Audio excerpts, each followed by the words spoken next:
Video on particular because host has disabled it.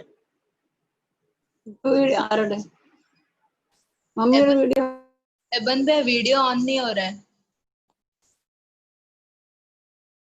Just minute में check करता हूँ। अभी स्टार्ट करो। ओके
मोनी ब्रदर प्रार्थना कीजिए प्लीज।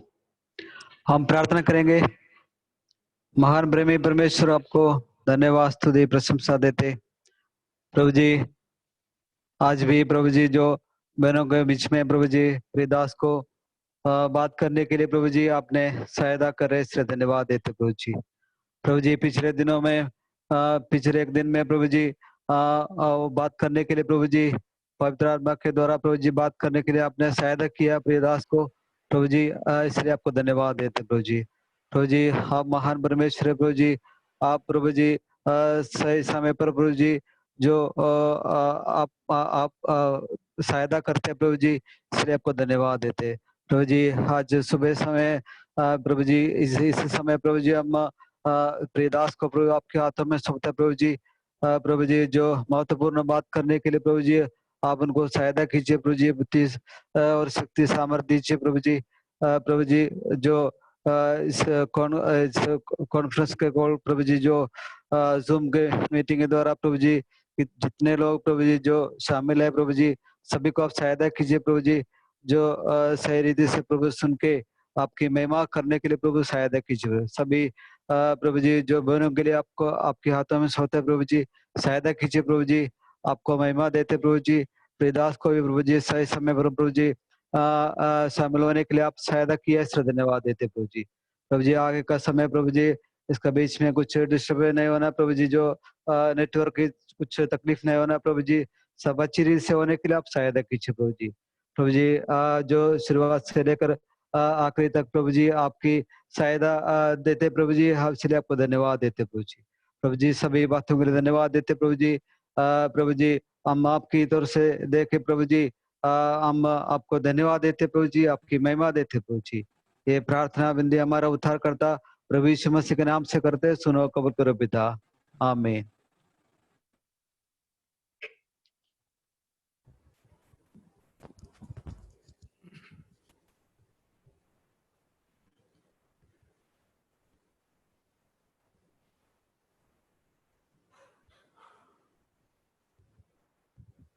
जय भाई आप शुरुआत कीजिए प्लीज। ओके। प्रभु के धन्य नाम की महिमा हो। आशा है मेरी आवाज आ रही है ब्रदर। हेलो ब्रदर हाँ आवाज क्लियर है ब्रदर, क्लियर है। Okay okay, thank you brother. मैं परमेश्वर को फिर से धन्यवाद देता हूं हमारे इस अध्ययन के दूसरे दिन में आने के लिए प्रभु हम सबकी मदद की। मेरी आशा है सोमवार के दिन में हमने जिन बातों की चर्चा की उन बातों को आप लोग याद कर रहे हैं। सोमवार के दिन में हमारा विषय था महिला नहीं तो बहन लोग एक सहायक के रूप में। उत्पत्ति की पुस्तक से हम लोग अध्ययन किए हैं परमेश्वर हव्वा को आदम के लिए एक आत्मिक सहायक के रूप में उनकी सृष्टि की थी। इसलिए जितने भी बहन लोग पत्नी है या पत्नी बनने वाली है, आप अवश्य समझने की बात यह है कि प्रभु आपको एक, यदि आप अभी पत्नी है तो अपना पति के लिए एक आत्मिक सहायक के रूप में बनाया है। और जो अभी पत्नी नहीं बनी है और प्रभु जब आपको पत्नी बनाएंगे उस समय आपको सर्वप्रथम समझने की बात यह है कि आपको प्रभु एक आत्मिक सहायक के रूप में बनाया है। और पत्नी होना या पति होना दोनों पारिवारिक जीवन एक सेवगाई है। और ये किस प्रकार सेवगाई है इसको विस्तृत रूप में हम कल मनन करेंगे। लेकिन पिछले दिन हमने जो बात की चर्चा की थी उसको केवल मैं आपको याद दिला रहा था कि सहायक शब्द का अर्थ है ए स्पिरिचुअल हेल्पर। और हमने इस बात की भी चर्चा की थी कि आत्मिक रूप में एक मददगार बन के रहना, एक सहायक बन के रहना, वो परमेश्वर का स्वभाव है। एजर शब्द का अर्थ में आप लोगों को समझाया था। परमेश्वर एजर है, संकट में अति सहज से मिलने वाला सहायक। तो परमेश्वर पारिवारिक जीवन में हर एक पत्नी को, हर एक बहन को एक आत्मिक सहायक के रूप में रखा है। तो आपको जो पद मिला है वो परमेश्वर से मिला है और उसे परमेश्वर की ओर से मिली हुई एक सेवा समझकर आपको करनी है। तो आज के विषय में मैं आप आना चाहता हूं। आप देखे होंगे, आप सबको लिंक भेजा होगा हमारे ब्रदर, और उसमें आप देखे होंगे आज का जो मनन के लिए, आज का संदेश के लिए हम लोग दिया गया शीर्षक है महिला एक प्रतिनिधि के रूप में, विमेन एज रिप्रेजेंटेटिव्स। प्रतिनिधि क्या है? इस मनन के लिए मैं आपका ध्यान जो है एफेसियों की पत्री अध्याय 5 22 से लेकर के 32 तक के पदों की ओर ले जाना चाहता हूं। वो भाग शायद आप भी कई बार पढ़े होंगे, लेकिन वो भाग बहुत ही महत्वपूर्ण है, इसलिए एक बार मैं पढ़कर आपको सुनाना चाहता हूं। हे पत्नियों, अपने अपने पति के ऐसे अधीन रहो जैसे प्रभु के, क्योंकि पति पत्नी का सिर है, जैसे कि मसीह कलीसिया का सिर है और स्वयं ही देह का उद्धार करता है। पर जैसे कलीसिया मसीह के अधीन है, वैसे ही पत्नियां भी हर बात में अपने अपने पति के अधीन रहे। हे पतियों, अपनी अपनी पत्नी से प्रेम रखो, जैसा मसीह ने भी कलीसिया से प्रेम करके अपने आप को उसके लिए दे दिया, कि उसको वचन के द्वारा जल के स्नान से शुद्ध करके पवित्र बनाए और उसे एक ऐसी तेजस्वी कलीसिया बनाकर अपने पास खड़ी करे, जिसमें न कलंक, न झुर्री, न कोई और ऐसी वस्तु हो, वरन पवित्र और निर्दोष हो। इसी प्रकार उचित है कि पति अपनी अपनी पत्नी से अपनी देह के समान प्रेम रखे। जो अपनी पत्नी से प्रेम रखता है, वो अपने आप से प्रेम रखता है, क्योंकि किसी ने कभी अपने शरीर से बैर नहीं रखा, वरन उसका पालन पोषण करता है, जैसा मसीह भी कलीसिया के साथ करता है, इसलिए कि हम उसकी देह के अंग है। इस कारण मनुष्य अपने माता पिता को छोड़कर अपनी पत्नी से मिला रहेगा और वे दोनों एक तन होंगे। अभी तक की पद आप यदि ध्यान नहीं भी दिया हो, मैं आपसे कहूंगा 32वीं पद पर आप अवश्य ध्यान दीजिएगा, क्योंकि इस भाग का मुख्य विषय 32वीं पद है। एफेसी 5:32 वहां लिखा है, ये भेद बड़ा है। 22 से लेकर 31 तक के पदों में जो बात बताई गई है, उसके विषय में पौलुस बता रहा है ये भेद बड़ा है। क्या है, क्यों बड़ा है? पर मैं यह मसीह और कलीसिया के विषय में कहता हूं। भेद शब्द के बारे में सब कहने के लिए बहुत सारा समय लगेगा। मैं पदों को बिना उठाते आपका परिचय के लिए कहना चाहता हूं, बाइबल में भेद या मिस्ट्री एक विशेष प्रधानता का शब्द है। भेद शब्द बाइबल के अनुसार कुछ ऐसी आध्यात्मिक सच्चाई को दर्शाता है जो सदियों के पूर्व से ही, पुरातन समय से ही परमेश्वर के मन में रही हो, परंतु इस कलीसियाई युग मतलब जब से कलीसिया की स्थापना हुई है, तब से जब तक कलीसिया संसार में रहेगी या जब तक कलीसिया संसार से उठा ली नहीं जाती है, उस समय तक के समय को कलीसियाई युग कहते हैं।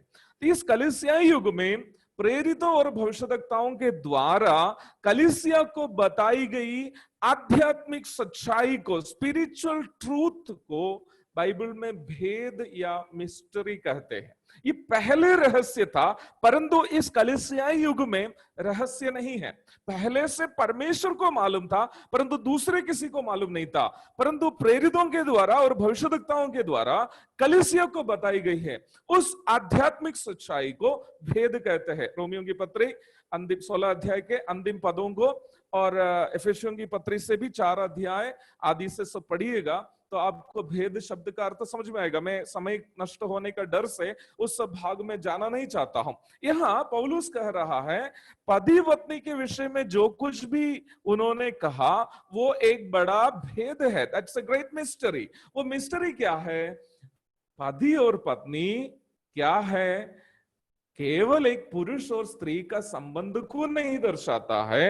यहां पौलुस क्या कर रहे हैं? पर मैं यह मसीह और कलीसिया के विषय में कहता हूं।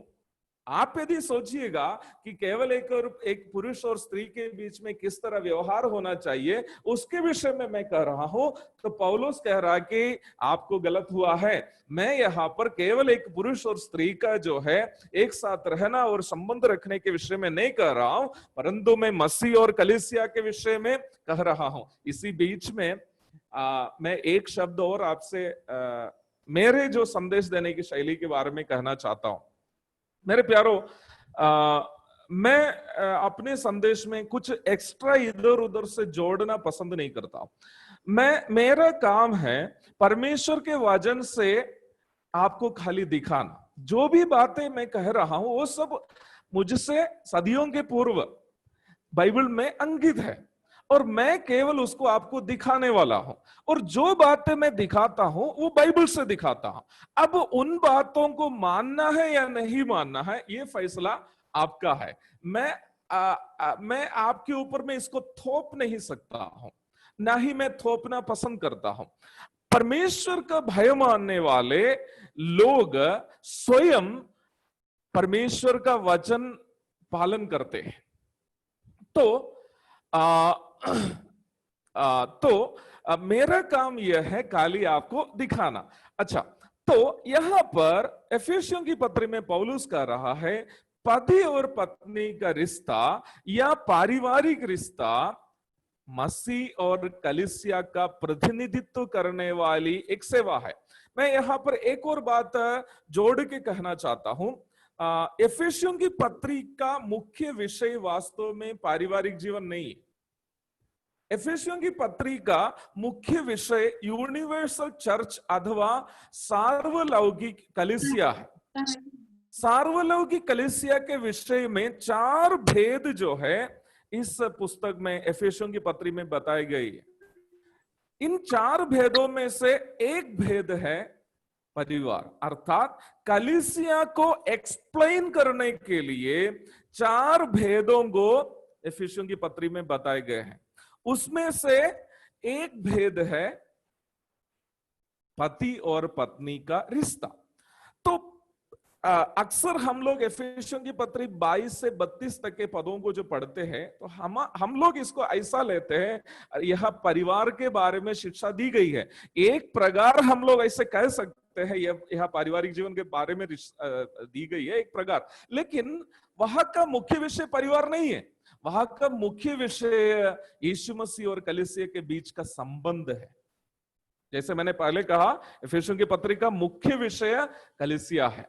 तो इस भाग में आते समय में पौलुस कह रहा है पति यीशु मसीह का प्रतिनिधि है। यीशु मसीह का प्रतिनिधि मतलब यीशु मसीह को पारिवारिक जीवन के द्वारा दिखाने का दायित्व पति को मिला है। ये बहनों की सभा है, लेकिन वो भाग नहीं बोलेंगे तो दूसरा भाग समझ में नहीं आएगा, इसलिए वो मैं बोल रहा हूं।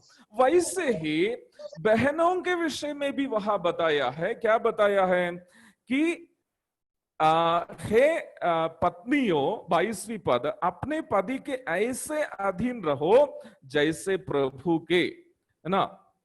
और 24वीं पद में हम लोग पढ़ते हैं पर जैसे कलीसिया मसीह के अधीन है वैसे ही पत्नियां भी हर बात में अपने अपने पति के अधीन रहे।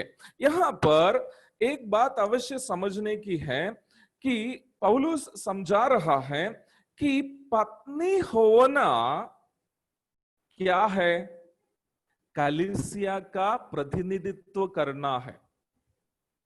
मैं यहां पर एक बात मुझे सुनने वाले प्रिय लोगों से कहना चाहता हूं। मुझे नहीं मालूम कितने भाई लोग सुन रहे हैं, लेकिन मेरी आशा है कि कुछ भाई लोग भी सुन रहे होंगे। पारिवारिक रिश्ते में जैसे ही एक व्यक्ति प्रवेश करता है उनको ये बात अवश्य समझनी है कि वो एक सेवा करने जा रहा है। मैं इस विषय में अधिक बातें कल बताऊंगा, लेकिन यहां पर भी मैं एक बात कहना चाहता हूं। बहुत सारे लोग पारिवारिक जीवन के बारे में सोचते हैं पारिवारिक जीवन जो है क्या है, एक साथ मिलकर पैसा कमाने का या कुछ मजा मस्ती करने का या बच्चों को पैदा करने का केवल कुछ काम है। या किसी ने ऐसा भी एक सभा में बोलते हुए मैं ऐसा सुना कितना अपरिपक्व बात है। वो कह रहा था एक साथ व्यभिचार करने के लिए दिया गया लाइसेंस है, शादी करके भी कोई बोलते हुए मैं सुना। लेकिन एक बात, सबसे पहली बात याद रखना है, पारिवारिक जीवन एक सेवगाई है जिसमें पति को एक दायित्व दिया जाता है कि वो यीशु मसीह का प्रतिनिधित्व करे। वैसे ही पत्नियों को भी एक दायित्व दिया गया है कि वो कलीसिया का प्रतिनिधित्व करे। तो मैं मुख्य विषय की ओर जा रहा हूं। यहां पर एक बात अवश्य नोट करने के लिए मैं आपको बता रहा हूं, जितने भी बहन लोग सुन रहे हैं, आप सबको मैं कहना चाहता हूं, नए नियम में जहां कहीं भी बहनों के संबंध में जो भी आज्ञाएं दी गई है, नए नियम में बहनों के संबंध में जो भी आज्ञाएं दी गई है, उन सभी आज्ञाओं को आपको इस परिवेश में समझना है। कौन सी परिवेश में? कृपया कृपया मैं हाथ जोड़कर समझना, आपको समझाना चाहता हूं। आपको ये बात अगर समझ में आया तो बहनों के संबंध में कई बातें जो नए नियम में लिखी गई है उसको आपको समझने में दिक्कत नहीं होगा। क्या है? पारिवारिक जीवन में पत्नी का काम कलीसिया का प्रतिनिधित्व करना है। तो आज का हमारा मुख्य विषय भी वही है। शीर्षक यही था, विमेन एज ए रिप्रेजेंटेटिव, महिला एक प्रतिनिधि के रूप में। लेकिन उसको पूर्ण इस प्रकार करना है, महिला या बहनें कलीसिया के प्रतिनिधि के रूप में। आप कलीसिया के प्रतिनिधि है। तो इसलिए नए नियम में फिर से वो बहुत महत्वपूर्ण है, इसलिए मैं उस बात को दोहराना चाहता हूं। नए नियम में बहनों के संबंध में जो भी आज्ञाएं दी गई हैं, उन सभी आज्ञा को इस परिवेश में, इस पर्सपेक्टिव में आपको समझना है। I am a representative of the universal church. आपको यह भी बात मालूम होना चाहिए कि पारिवारिक जीवन, मैंने आपको कहा पारिवारिक जीवन मसीह और कलीसिया का प्रतिनिधित्व करने वाली सेवा है, संस्थान है। और आपको यह भी बात समझ में आनी चाहिए, ये सेवा आपको कौन दे रहा है? बाइबल में कौन लेके रखा है? पौलुस की ओर से मिला है क्या? नहीं, पौलुस की ओर से नहीं मिला है। पत्रस के पत्र में हम लोग पढ़ते हैं, भविष्यवाणी एक भी ऐसा नहीं है कोई अपने दिमाग से बोला हो। भक्त जन पवित्रात्मा से उभारे जाकर के कहा गया है। परमेश्वर के भक्त लोग, चाहे प्रेरित लोग हो या भविष्यवक्ता लोग हो, वो पवित्रात्मा के नियंत्रण में आकर के, पवित्रात्मा उनको लिखने के लिए जो उनको बोल के दिया, उसी को लोग हमें दिया है। तो याद रखिए, कलीसिया का प्रतिनिधित्व करने वाली सेवा आपको किसने दिया है? आपको परमेश्वर ने दिया है। तो हर मसीही बहन ये बात अवश्य समझ लीजिए, आप कलीसिया का प्रतिनिधि हैं। दूसरी बात, कलीसिया का प्रतिनिधि होने का दायित्व आपको किसने दिया? परमेश्वर ने दिया है। परमेश्वर यदि आपको दिया है, आपको हर हाल में करना पड़ेगा। यदि नहीं किया तो आपको उसका परिणाम भुगतना होगा। जबी भाई बोला इसलिए आपको करना नहीं है, पौलुस बोला इसलिए भी नहीं करना, परंतु परमेश्वर ने बोला आपको करना ही पड़ेगा, अन्यथा आपको उसका नुकसान उठाना पड़ेगा। दूसरी बात जो है, याद रखना, पारिवारिक जीवन जो है, पारिवारिक जीवन में पति और पत्नी के दायित्व के विषय में मैंने कहा, वो एक जो है एक वाचा है। That's a covenant relationship. जितने भी मसीह बहनें जिनकी शादी हुई है, आप इस बात को जानते होंगे। आप कलीसिया में जब एक दूसरे कलीसिया में आपकी यदि शादी कलीसिया में हुई हो, मसीही रीति के अनुसार यदि हुई हो, तो आप लोग एक वाचा बांधकर एक दूसरे के पति या पत्नी बन जाती है। तो परमेश्वर और परमेश्वर के लोग कलीसिया के सामने आप एक वाचा बांधा, आज से मैं इनको पति के रूप में मानती हूं, नहीं तो आज से मैं इनको पत्नी के रूप में मानता हूं। तो प्रभु के सामने एक वाचा बांधा। बहुत सारे लोगों का सोच है वाचा बांधने का मतलब है वो सब्जी उब्जी खरीद कर देगा तो मैं उसको खाना बना के दे दूंगी, नहीं तो वो कमा के लाएगा तो मैं घर में सब कुछ व्यवस्था करके दूंगा। आजकल के बच्चे लोगों से पूछे तो बोलो भैया वो भी कमाएगा, हम भी कमा के लाएंगे, नौकरानी हम दोनों को बना के देगी। ये सब लोगों का सोच है।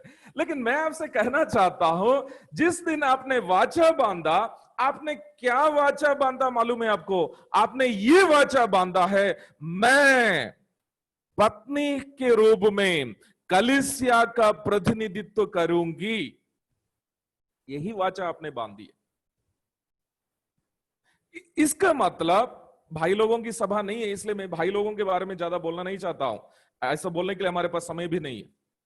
तो हर एक बहन जिसकी शादी हुई है या होने वाली है, आप इस बात को याद रखिए, पत्नी के रूप में एक पुरुष को स्वीकार करते हुए आप जब वाचा बांधती है, आप ये वाचा बांधती है, मैं आज से हमारे हर बोली और व्यवहार में कलीसिया का प्रतिनिधित्व करूंगी। मेरे प्रिय बहनों, आप एक बात याद रखिए, नए नियम में दिए गए जितने भी आज्ञाएं हैं बहनों के संबंध में दी गई है, इन सभी आज्ञाओं को इसी परिवेश में आपको समझना है, ताकि आपको समझने में कोई दिक्कत नहीं होगा। यहाँ पर आजकल के वर्तमान परिवेश में मैं एक बात कहना चाहता हूं। कई लोग सोचते हैं मैं शादी करना नहीं चाहता, तो तब तो फिर मैं इस वाचा से बाहर हूं। देखिए, मैं ऐसा एक सवाल आने की संभावना है, इसलिए मैं एक बात कहना चाहता हूं। देखिए, बाइबल में अकेला रहना, मतलब बिना शादी किए हुए बैचलर रहना, एक पाप के रूप में नहीं बताया गया। मतलब यदि कोई व्यक्ति शादी नहीं की हो, वो कोई पाप नहीं है। लेकिन बाइबल जब हम अध्ययन करते हैं, एक बात हमें अवश्य मालूम हो जाती है, वो यह है कि परमेश्वर की इच्छा शादी होना ही है। परंतु यदि शादी नहीं हुई किसी न किसी कारणवश, उसको एक पाप के रूप में नहीं बोला गया है। लेकिन बाइबल में यदि हम अध्ययन करते हैं तो आपको ये बात अवश्य समझ में आएगी, परमेश्वर चाहता है कि हमारी, अगर पुरुष भी हो स्त्री भी हो, शादी हो। मैं उसके लिए 3-4 कारण जल्दी बोल के आगे की ओर बढ़ना चाहता हूं। मेरे मुख्य विषयों में अभी भी आने के लिए बाकी है, घड़ी में जो बहुत डरा रही है, उसके बावजूद भी जो है मैं कहना चाहता हूं कि परमेश्वर चाहता है शादी हो। बहुत सारी आजकल लड़के लोग भी हैं, लड़की लोग भी है, मुझे लगता है लड़कियों से अधिक लड़के लोग आजकल जो है शादी करने के लिए डरते हैं। उस सबके कारण की ओर मैं बोलना नहीं चाहता हूं, क्योंकि चारों तरफ पारिवारिक जीवन में, अब मैं एक बात कहूंगा तो शायद आप लोगों को विश्वास आएगा कि नहीं आएगा मुझे नहीं मालूम, मैं बहुत सारे जवान लड़के लोग और लड़की लोग दोनों के साथ बातचीत करने वाला एक व्यक्ति हूं। लड़की लोगों को कई हद तक शादी के विषय में बहुत कॉन्फिडेंस है आजकल, लेकिन लड़के लोग बहुत डरे हुए हैं। कई लोग जो विश्वासी लड़के लोग, वो डर रहे हैं कि मैं शादी करके सही से जी पाऊंगा या नहीं। उसके कारण की ओर मैं जाना नहीं चाहता हूं। यदि कोई शादी नहीं की हो तो वो एक पाप नहीं है, बाइबल से ऐसा प्रमाणित नहीं कर पाएंगे। लेकिन परमेश्वर का वचन के अनुसार देखा जाए, परमेश्वर की इच्छा शादी अगर हो जाती है तो अच्छा है, वही है करके हम समझ सकते हैं। उत्पत्ति की पुस्तक 2 अध्याय के 18वीं पद से लेकर 23 पद तक आदम और हवा के बारे में सब हम लोग पढ़ते हैं। तो वहां पर हम देखते हैं पहली महिला की सृष्टि ही किस लिए हुई है। पहली महिला कौन है? हवा। हवा को प्रभु ने सृष्टि ही क्यों किया था? आदम के लिए एक सहायक के रूप में। मैंने कल उस बात को अच्छा से बताया था। परमेश्वर इस बात का फैसला भी तब किया है आदम को बनाए, जब उन्होंने आदम के लिए आज्ञा दिया था कि भलाई और बुराई की जानकारी देने वाला वृक्ष का फल नहीं खाना, खाओगे तो मर जाओगे। उसके बाद परमेश्वर आदम के लिए कहा है कि तुमको एक सहाय की जरूरत है। आदम से कहा नहीं, परमेश्वर खुद इस बात को समझा, तो परमेश्वर ने हवा को बनाया। तो वह बहुत स्पष्ट है, पुरुष और स्त्री को, वहां पर एक शब्द ध्यान से रहना, मनुष्य अकेला रहना अच्छा नहीं, ऐसा एक पद आप देख सकते हैं उत्पत्ति 2 का 18 से 23 तक। तब प्रभु ने, तो अकेला रहना अच्छा नहीं मतलब आदम भी अकेला रहना अच्छा नहीं है, हवा भी अकेला रहना अच्छा नहीं है, परमेश्वर को अच्छा नहीं लगता है loneliness. God doesn't like loneliness है। आजकल लोग, बहुत सारे लोग लॉन्लीनेस से परेशान हैं, अवसाद रोग से परेशान है। अभी आप देखे होंगे सुशांत सिंह राजपूत, बहुत फेसबुक और ट्विटर में सब बहुत सारे दोस्त लोग उनको थे, लेकिन जीवन में वो अकेलापन को महसूस कर रहा था, तो अभी खुदकुशी कर ली है। तो आज बहुत सारे लोग लॉन्लीनेस फील करते हैं। परमेश्वर किसी को अकेला रखना नहीं चाहता है। हम वचन में पढ़ते हैं जो अकेला है उसको प्रभु घर में बसा देता है, ऐसा भी हम पढ़ते हैं वचन में। मैं उन सब पदों को उठाना नहीं चाहता। तो परमेश्वर is not a god of loneliness but he is a god of togetherness. परमेश्वर जो है मिलके रहना पसंद करने वाला परमेश्वर है। आदम के लिए हवा को उन्होंने बनाने के पीछे का मुख्य कारण यह है, परमेश्वर नहीं चाहता था कि आदम अकेला रहे। और दूसरे कारण में मैं आना चाहता हूं। दूसरे कारण 1 तीमुथियुस 4 का 1 और 1, 2 और 3 और इब्रानियों की पत्री 13 की 4। मैं पदों को पढ़ के जाना चाहता हूं, प्रिय बहन लोग उसको नोट करके खुद पढ़ लीजिएगा, क्योंकि पदों को पढ़ने जाऊंगा तो बहुत समय हमारा नष्ट हो जाएगा। 1 तीमुथियुस 4 का पहली पद, दूसरी पद, तीसरी पद और इब्रानियों की पत्री 13 की 4, इन सब पदों को पढ़िएगा। 1 तीमुथियुस का विषय में कहना चाहता हूं। कुछ लोग जो है ऐसा सिखाते थे कि विवाह करना एक पाप है।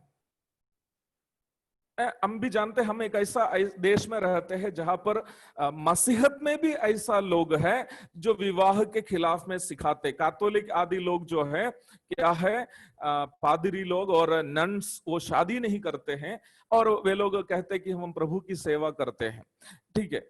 और परमेश्वर का वचन स्पष्ट रीति में इस शिक्षा के खिलाफ है। पहला, परमेश्वर के वचन विवाह को एक अशुद्ध मानना एक झूठी शिक्षा मानते हैं। 1 तीमुथियुस 4 का 1 से 3 तक पढ़िएगा। वैसे ही इब्रानियों की पत्री 13 के 4 में भी वह स्पष्ट रीति में लिखा है कि विवाह को सब बातों में आदर की बात समझी जाए। सब बातें, जितनी बातें हैं उन सब बातों से उत्तम के रूप में आप विवाह को समझे, ऐसा लिखा है।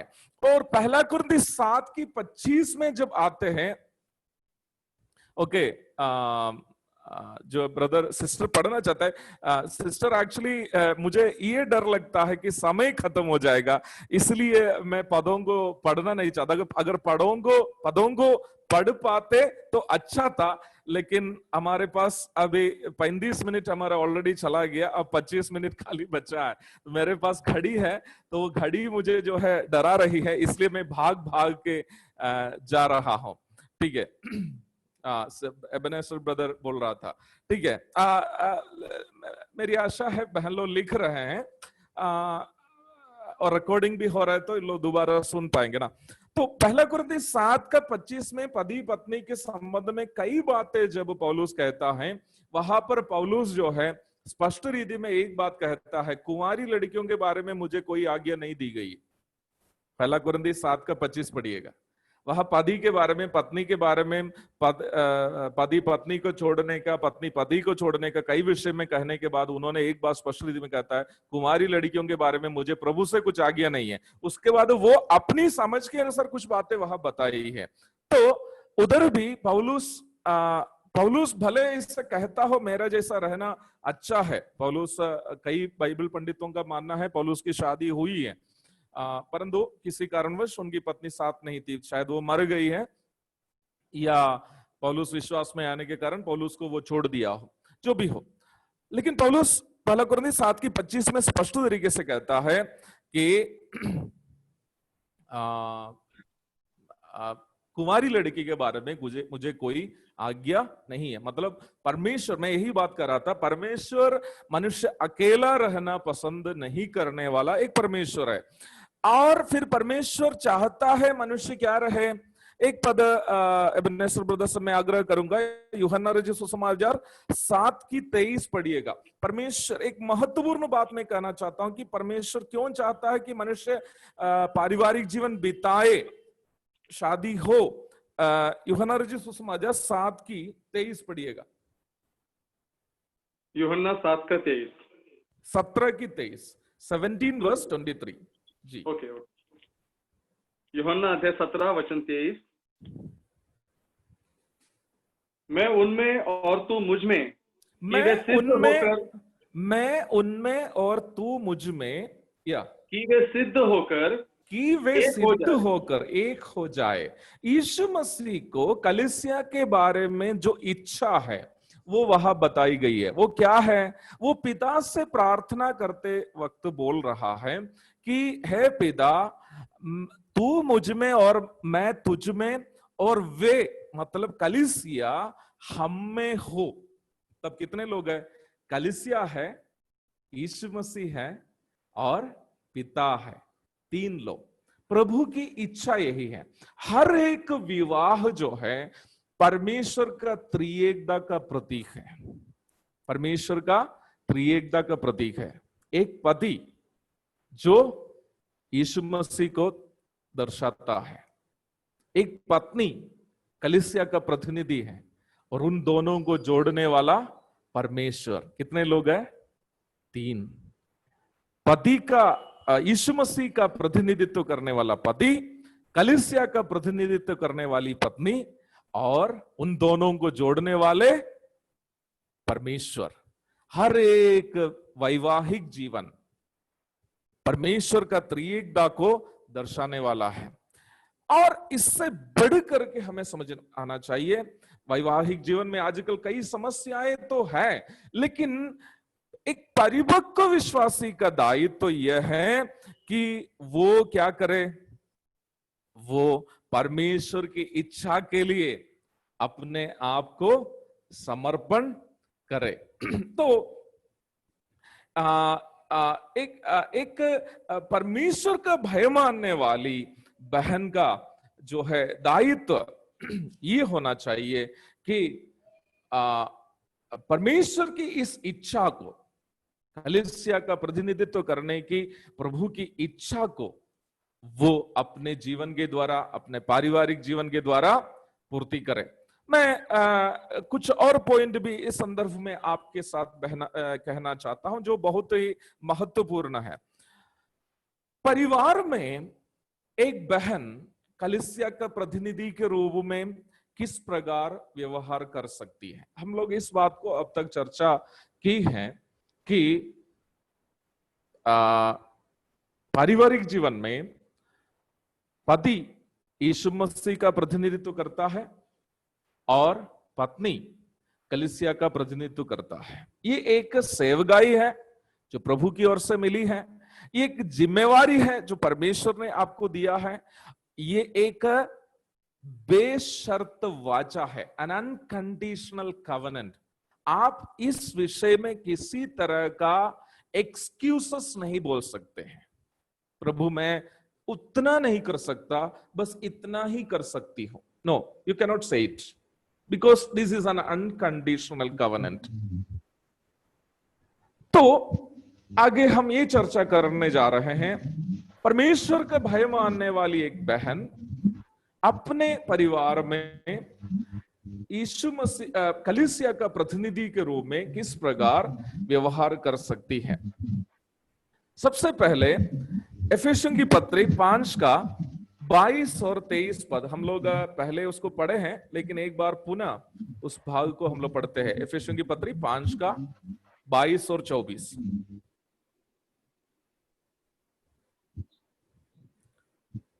हे पत्नियों, अपने अपने पति के ऐसे अधीन रहो जैसे प्रभु के। 24वीं पद में पढ़ते हैं, पर जैसे कलीसिया मसीह के अधीन है वैसे ही पत्नियां भी हर बात में अपने अपने पति के अधीन रहे। अपने घर में एक बहन, एक शादीशुदा बहन किस प्रकार कलीसिया का प्रतिनिधित्व कर सकती है?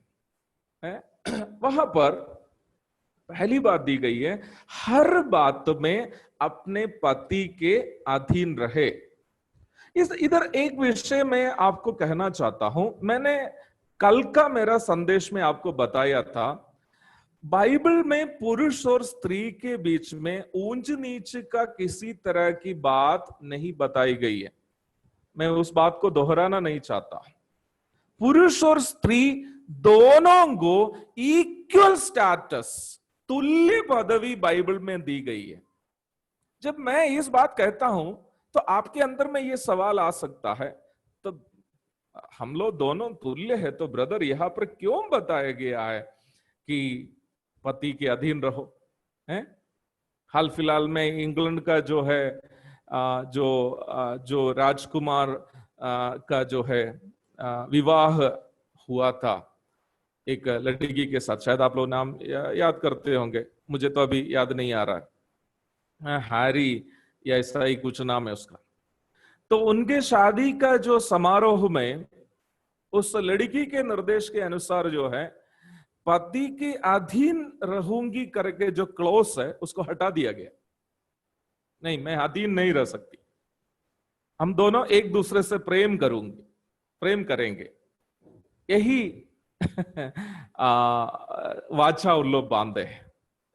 मैं पहले से आपको ये बात कह दिया, मेरी या आपकी या पौलुस की इच्छा के अनुसार हम लोग इन बातों को तोड़ मटोड़ नहीं कर सकते हैं, क्योंकि पति और पत्नी दोनों को परमेश्वर ने बनाया और दोनों को इन आज्ञाएं प्रभु ही दिया है। तो पहली बात, हम इस वाचा को तोड़ नहीं सकते क्योंकि परमेश्वर की ओर से दी गई आज्ञा है।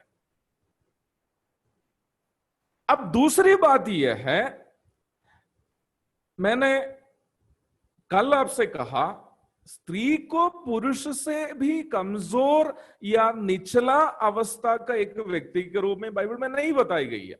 फिर यहां पर क्यों बताया है कि पत्नी पति के अधीन रहो? इसलिए मैं कारण बता दिया, क्योंकि पत्नी कलीसिया का प्रतिनिधि है। पति को ये आदेश नहीं दिया है कि तुम अपनी पत्नी को अपने अधीन रखना, ऐसा आदेश नहीं दिया है। पति को एक ही आदेश दिया है, पत्नी से प्रेम करना है। पत्नी को यह आदेश दिया है कि पति के अधीन रहना, irrespective of the qualities of your husband, you must have to be submissive to your husband because you are the representative of the universal church. आपके पति के योग्यता और अयोग्यता को नजरअंदाज करते हुए, वो योग्य रहे अयोग्य रहे, आपको पति के अधीन रहना है, क्योंकि आप कलीसिया का प्रतिनिधित्व कर रहे हैं। ये एक सेवा होने के कारण ये आपको अपनी मर्जी से करना है, पति को आपसे कराने का अधिकार नहीं है ना। ये सेवा है, दिस इज अ मिनिस्ट्री। तो सेवा होने के कारण वो काम आपको मन से करना है। अब समय के अभाव में मैं आगे बोलना चाहता हूं। अब इस भाग में कुछ और भी बातें बताई गई है, आपको अधीन रहना क्यों है। एक बात मैंने कह दिया कि आप कलीसिया का प्रतिनिधि हैं, इसलिए आपको अधीन रहना है। और यहां दूसरी एक बात दी गई है, क्या है, आप अधीन रहने से ही पति अपनी एक सेवा निभा सकेंगे। क्या है, 26 से लेकर 28 तक के पदों में वो बात बताई गई है कि उसको वचन के द्वारा जल के स्नान से शुद्ध करके पवित्र बनाए और उसे एक ऐसी तेजस्वी कलीसिया बनाकर अपने पास खड़ी करे जिसमें न कलंक, न झुर्री, न कोई और ऐसी वस्तु हो, वरन पवित्र और निर्दोष हो। पति को दिया गया एक जिम्मेवारी है, वो जिम्मेवारी क्या है, यीशु मसीह की सेवा निभानी है। यीशु मसीह की सेवा क्या है, कलीसिया को पवित्र बनाना। हर एक पति का ये दायित्व रहता है, परमेश्वर के वचन कहकर और एक आदर्श जीवन और प्रार्थना के द्वारा अपनी पत्नी को क्या करे, पवित्र करे, अपनी पत्नी को क्या करे, पवित्र करे। लेकिन कौन पत्नी पवित्र हो जाएगी? वो पत्नी पवित्र हो जाएगी जो पति की बात मानेगी। पति की हर बात को वचन समझाने की बात कर रहा है। पति की हर बात में अधीन रहने का, इन सब बातों को आत्मिक नजरिया से ही आप ये करना है।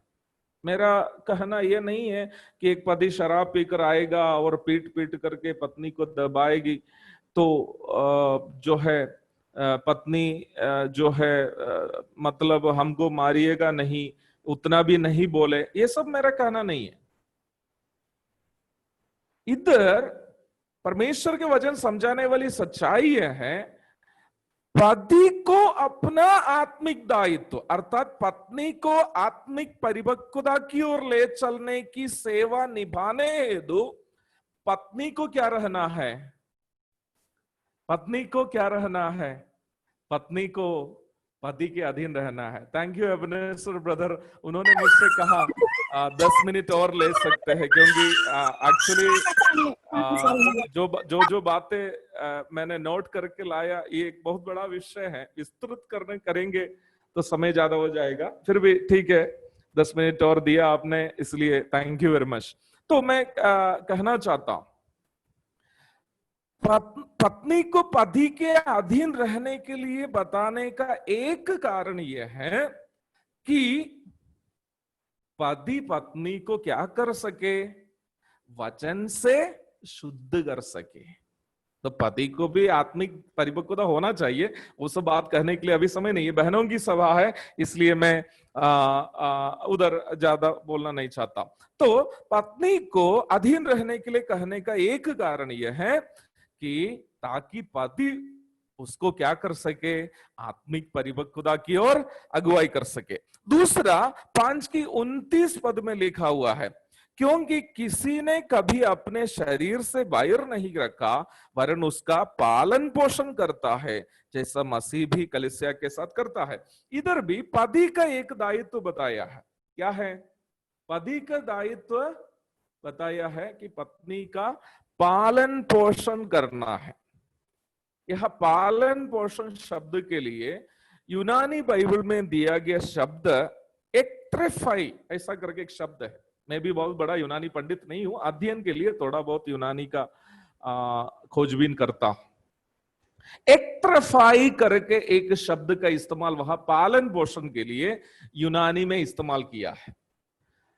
एक्ट्रेफाई शब्द का अर्थ to bring up to the maturity ऐसा है, परिपक्वता की ओर अगुवाई करना, परिपक्वता की ओर अगुवाई करना है, पालन पोषण।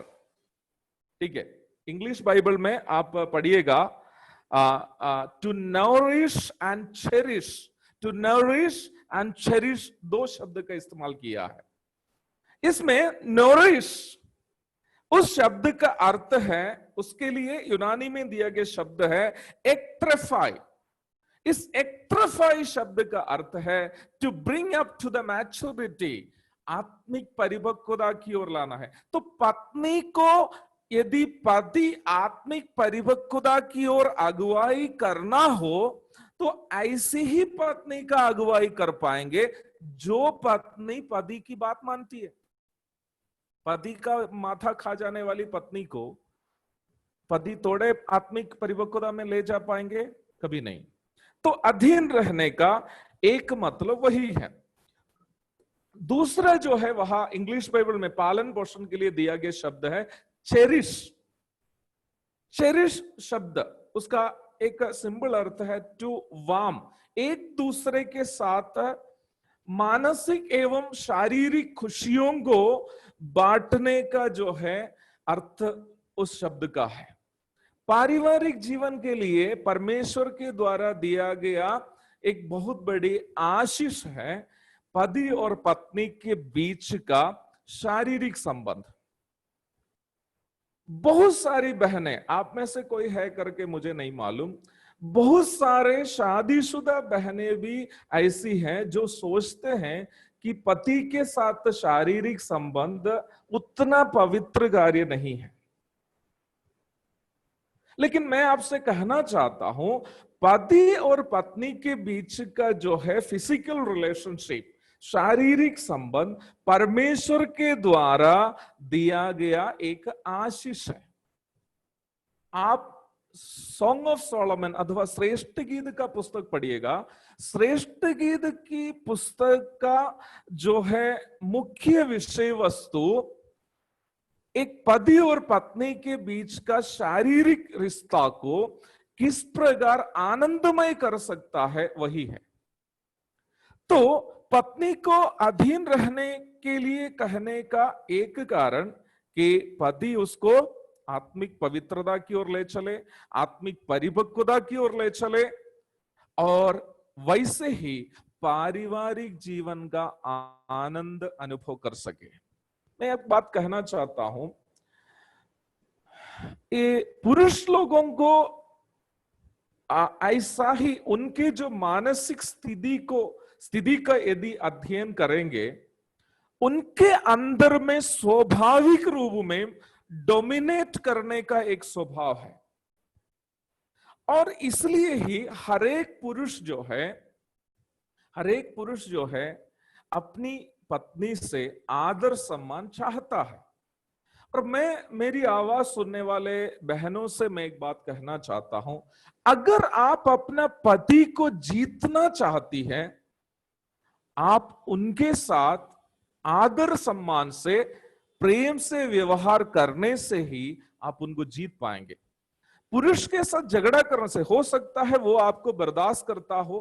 कई स्त्री लोग ऐसे कहते हुए भी मैं सुना हूं, हम कुछ भी बोलते हैं ना, पति हमको कुछ भी नहीं कहता, मेरे पति बहुत अच्छा है। लेकिन क्या आप सोचते हैं ऐसा पारिवारिक जीवन में आनंद है? बिल्कुल नहीं है, वो एडजस्ट करके जी रहा है। लेकिन परमेश्वर का वचन ये चाहता है कि पत्नी लोग कलीसिया का प्रतिनिधि के रूप में एक आत्मिक सेवकाई निभाने के रूप में अपने पति के अधीन रहे, ताकि एक परिपक्व पति क्या करे, आत्मिक परिपक्वता की ओर अपनी पत्नी का अगुवाई करे, वचन से उसको पवित्र कर दे, और साथ ही साथ जो है आनंदमय एक शारीरिक संबंध को बना सके। मैं एक बात कहना चाहता हूं, पति पत्नी सुंदर रहे या कुरूप रहे, शारीरिक संबंध का आधार सुंदरता नहीं है, परंतु एक दूसरे के साथ जो आत्मिक जिम्मेवारी जो निभाना है। पति पत्नी को यीशु मसीह के समान प्रेम करना है, पत्नी को कलीसिया के समान अधीन रहना है हर बात में। This is an unconditional covenant.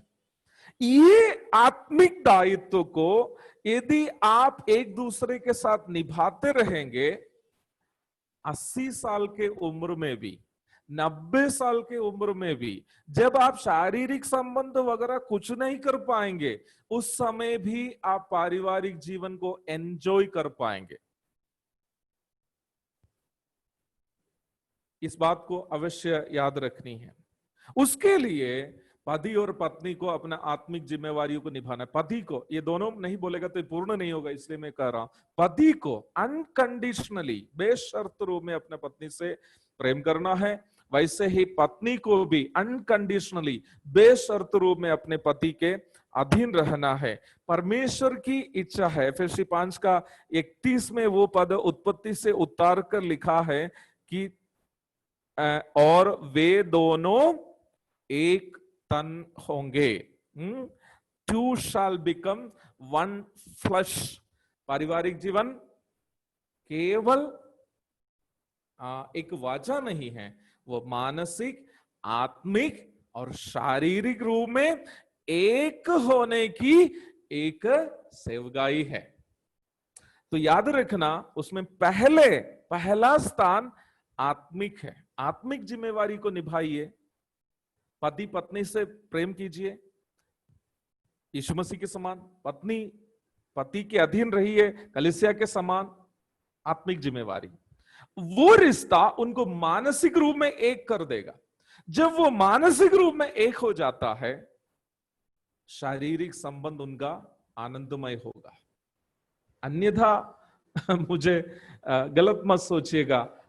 वो कभी कभी पारिवारिक जीवन में भी वो होता तो सब कुछ है, लेकिन सब तो जैसे पूजा पाठ होता है वैसा ही चले जाता है।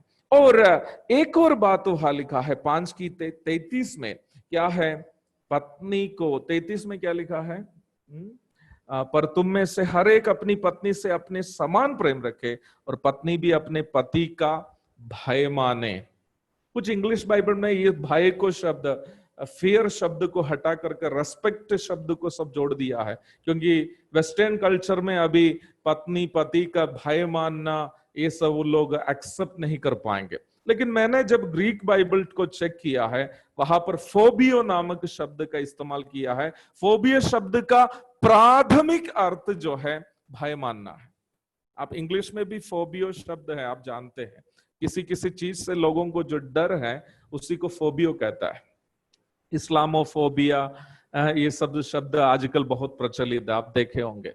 फोबियो शब्द का प्राथमिक अर्थ भय है। तो यहाँ पर किस प्रकार का भय के बारे में कह रहे हैं कि क्या पति दूर से आने के समय पर पत्नी को हर डर से इस तरह कांपते रहना वही है? नहीं नहीं, बिल्कुल वो नहीं है। यह इन सभी बातों को एक आत्मिक नजरिया से समझना बहुत ही जरूरी है। आत्मिक नजरिया क्या है? ये यहां पत्नी कलीसिया का प्रतिनिधि है और पति यीशु मसीह का प्रतिनिधि है। अभी यीशु मसीह का आगमन का हम लोग इंतजार कर रहे हैं। तो क्या हम यीशु मसीह से डरते हैं कि नहीं? बिल्कुल डरते हैं। लेकिन यीशु मसीह आने वाला है, इसलिए हम लोग यहाँ पर पूरा डर से कांप रहे क्या? ओह, यीशु मसीह आएंगे तो हमको अभी पकड़ करके खा लेगा। नो, ऐसा नहीं है। फिर क्या है? वहां यह बताया गया एक भाई प्रेम से उत्पन्न होने वाला एक भाई को बता रहा है। ये भय पति लोग के भी अंदर में कई लोग हैं। वो लोग, हम लोग मजाक में ऐसा कहते हैं, अरे मेरी पत्नी सुन लेगा ना वो बहुत गुस्सा आ जाएगी, ऐसा कई पति लोग कहते हैं। इसका क्या मतलब है? वो पत्नी से डरता है? नो नो, वो प्रेम से उत्पन्न होने वाला एक स्वभाव को दर्शा रहा है। आपके अंदर में पति से एक ऐसा प्रेम हो कि आप ऐसा कुछ भी करना पसंद नहीं करती है जिससे आपका पति का दिल दुखी हो जाएगा। उसी स्वभाव को 5 के 33 में लिखा है। एक कलीसिया का प्रतिनिधि के रूप में पत्नी को परिवार में व्यवहार करने का दूसरी बात है, हम लोग अभी चर्चा किया। तीसरी बात बहुत महत्वपूर्ण एक बात है, 1 तीमुथियुस 2 की 15, 5 की 10, 5 की 14। तीमुथियुस की पत्री 2 की 15, 5 की 10 और 5 की 14। इन सब बातों में परिवार में कलीसिया का प्रतिनिधि के रूप में बहनों को करने की एक बड़ी जिम्मेवारी को बताया है। एक पद को खाली पढ़ेंगे, बाकी पद आप लोग बाद में पढ़िएगा। तीमुथियुस की पहली पत्री 2 की 15, वहां हम लोग पढ़ते हैं, तो भी स्त्री बच्चे जन्ने के द्वारा उद्धार पाएगी यदि वह संयम सहित विश्वास, प्रेम और पवित्रता में स्थिर रहे। इसी बात को 5 की 10 और 5 की 14 में भी अलग अलग प्रकार बताया गया है। बहनों को पारिवारिक जीवन में दी गई एक बड़ी जिम्मेवारी के विषय में वहां पर बताया है। आजकल बहुत घर में ये समस्या है।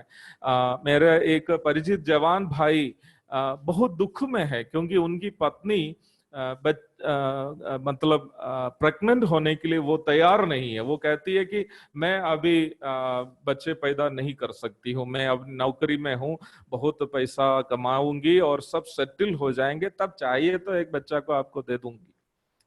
मेरे प्यारों, परमेश्वर की ओर से बहनों को कलीसिया का प्रतिनिधि के रूप में, मैंने प्रारंभ में ही कहा, नए नियम में बहनों के संबंध में जितने भी आज्ञा दी है वो सबको आपको उसी परिवेश में समझना है।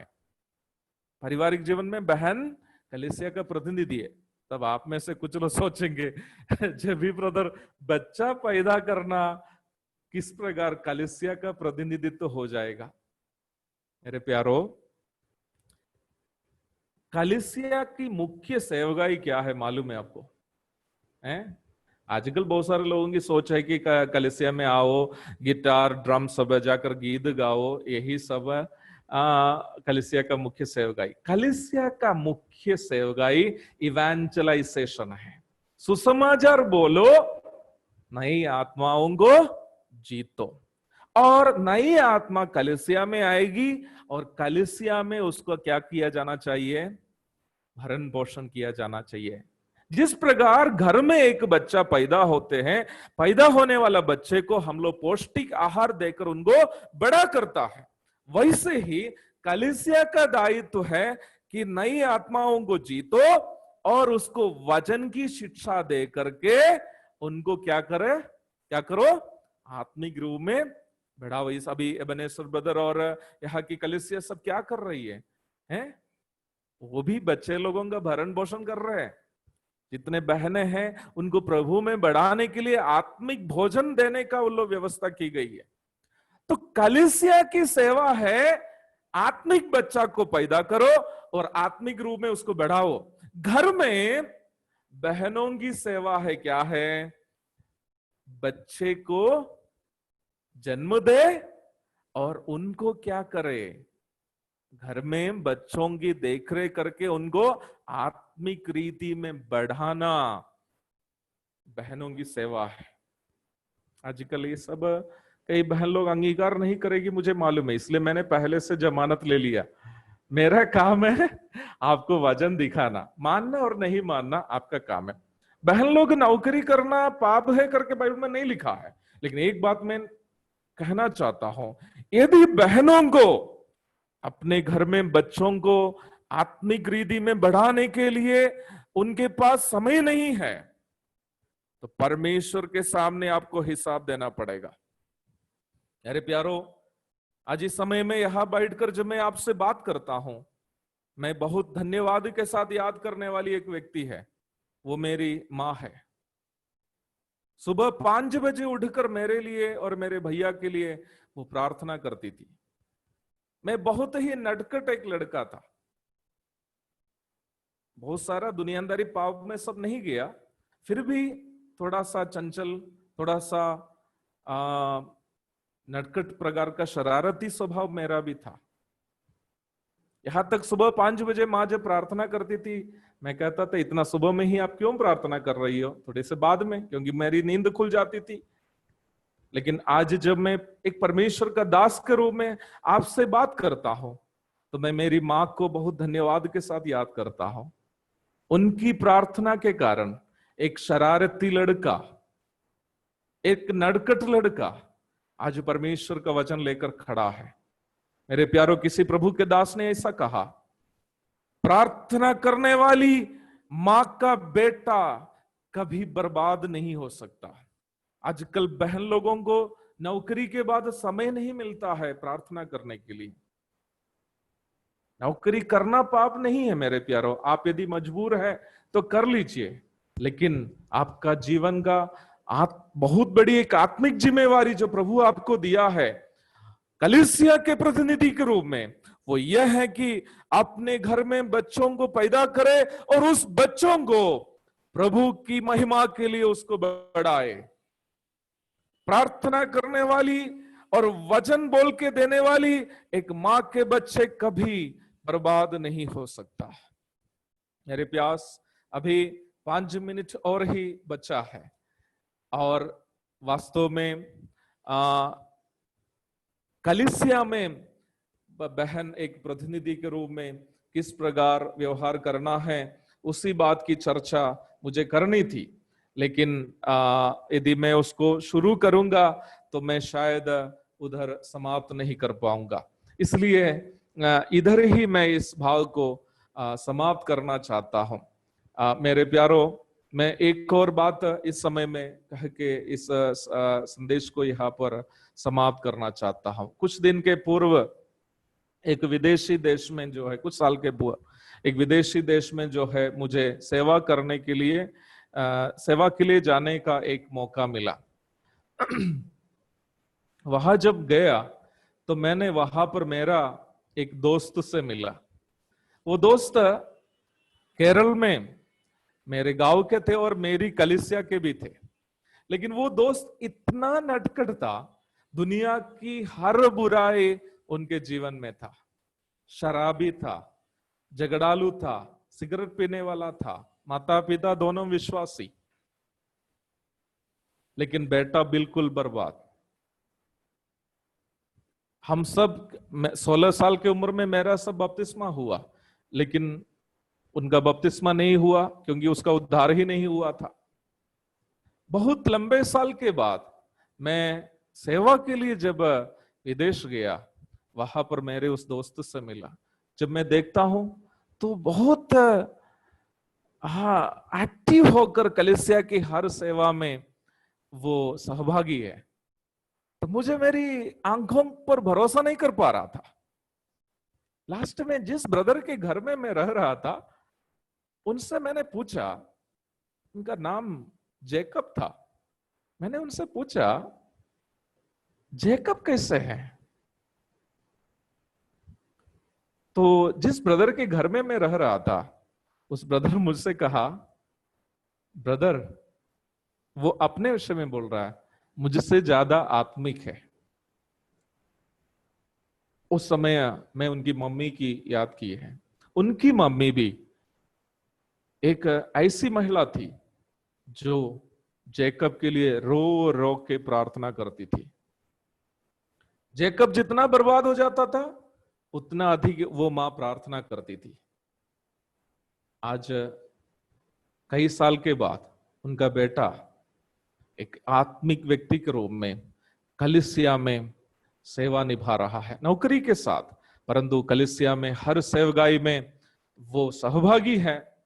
और पिछले साल हमारे इस क्षेत्र बिहार में भी वो कुछ सेवा करने के लिए आया था। मेरे प्यारों, प्रिय बहनों, प्रभु आपको एक सेवा दी है।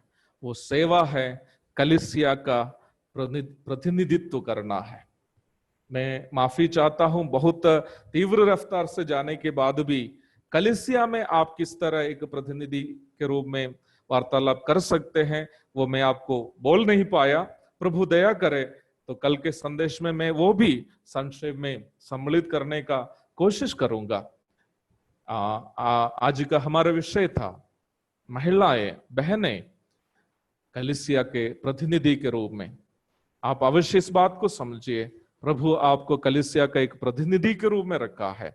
नए नियम में जो भी दायित्व बहनों को सौंपी गई है, अधीनता में रहने का और बच्चों को पैदा करने का, उनकी देखरेख करने का, पति का भय मानने का, और भी कई जिम्मेवारी है। प्रभु दया करे तो कल मैं आपको बताऊंगा। उन सभी बातों को इस परिवेश में कहा है कि आप कलीसिया के प्रतिनिधि हैं। इस बड़ी आध्यात्मिक सच्चाई को और अच्छी तरीके से समझने और जीवन में उतारने के लिए प्रभु आपकी सहायता करे। प्रभु के धन्य नाम की महिमा हो। आमीन।